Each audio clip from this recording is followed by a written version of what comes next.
Black CEO publicly shamed in first class 10 minutes later. She fires the entire flight crew. The air in the first-class cabin felt like it could shatter. Dr. Amara Coleman, a black woman who'd clawed her way to CEO of a Fortune 500 company, sat in 2A, her laptop open, her mind on the merger that could change lives. Then came the voice sharp, accusing, slicing through the hum of the plane. "Ma'am, you're in the wrong seat. This is first class." The flight attendant, a woman with a pinched smile and cold eyes, loomed over her. Amara's heart sank, but her face stayed stone. She'd been here before. Every eye in the cabin turned. Whispers slithered through the air like snakes. Amara, in her tailored navy suit, her braids pulled back with precision, held up her boarding pass. "This is my seat," she said, her voice calm but edged with steel. The attendant, Karen, according to her name tag, didn't even glance at it. "I need you to move. Now." The word "now" landed like a slap. Passengers shifted uncomfortably, some averting their gazes, others staring with morbid curiosity. A white man in a suit across the aisle smirked, his phone already out, recording. Amara's pulse raced, but she didn't flinch. She'd built her empire on moments like this when the world expected her to shrink. She expanded.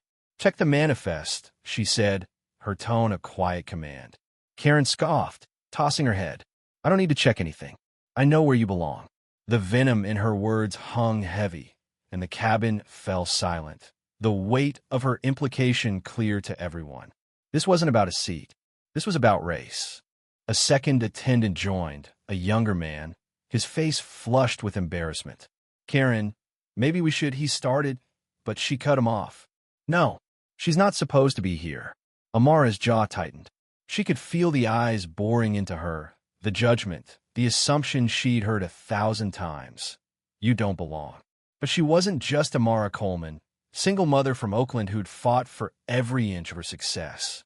She was the CEO of Horizon Airlines, the very company operating this flight. The confrontation escalated. Karen's voice grew louder, her accusations wilder. "You probably used someone else's miles," she snapped, as if Amara's presence in first class was a crime. A passenger gasped. Another muttered something about entitlement. Amara's hands trembled, not from fear, but from the rage of being reduced to a stereotype in front of strangers. She stood, her 5 feet 10 inches frame commanding the space. "Call your supervisor," she said, her voice low, lethal. Karen smirked, oblivious to the storm she'd unleashed. "I'm his supervisor." Amara's mind raced. She could de-escalate, walk away, prove she was better. But why should she? Why should she swallow the poison of prejudice yet again? She'd spent decades proving her worth to boardrooms, to banks, to a world that doubted her at every turn. No more. She pulled out her phone, dialed her executive assistant, and spoke 4 words that changed everything. "Ground this flight. Now." The cabin erupted in confusion.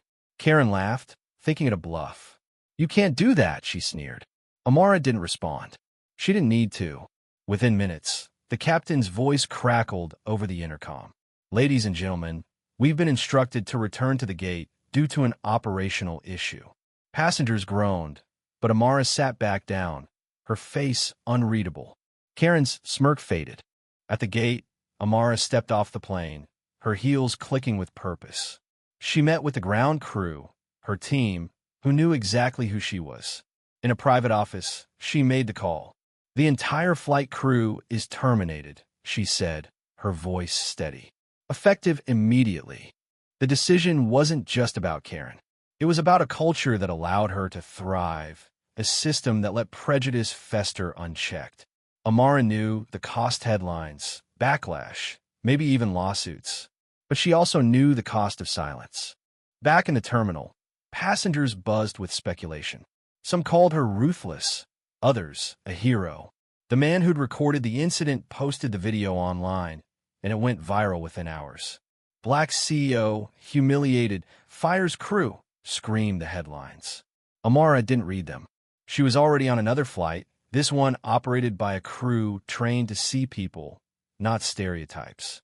She stared out the window, The clouds a reminder of how far she climbed and how far she still had to go. The fallout was swift. The fired crew claimed they were victims, but the video told a different story. Public opinion split. Some saw Amara as a tyrant wielding power. Others saw a woman who'd had enough. Her company issued a statement.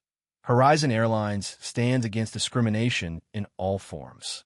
Amara herself stayed silent, letting her actions speak. She didn't fire the crew for revenge. She fired them to protect the next person who might be shamed for their skin. In the weeks that followed, Amara launched a mandatory training program across Horizon Airlines. It wasn't just about policy, it was about humanity. She sat in on the first session, listening as employees shared their own stories of bias. Some cried. Some apologized. Amara didn't. She'd spent enough tears on a world that tried to break her. Instead, she rebuilt. The wooden tray from that flight, with its handwritten note, "Racial shame sparks justice," sat on her desk, a reminder. Not of the pain, but of the power to change it. Amara Coleman wasn't just a CEO. She was a force, a beacon for those who'd been told they didn't belong. And she'd keep fighting one flight at a time.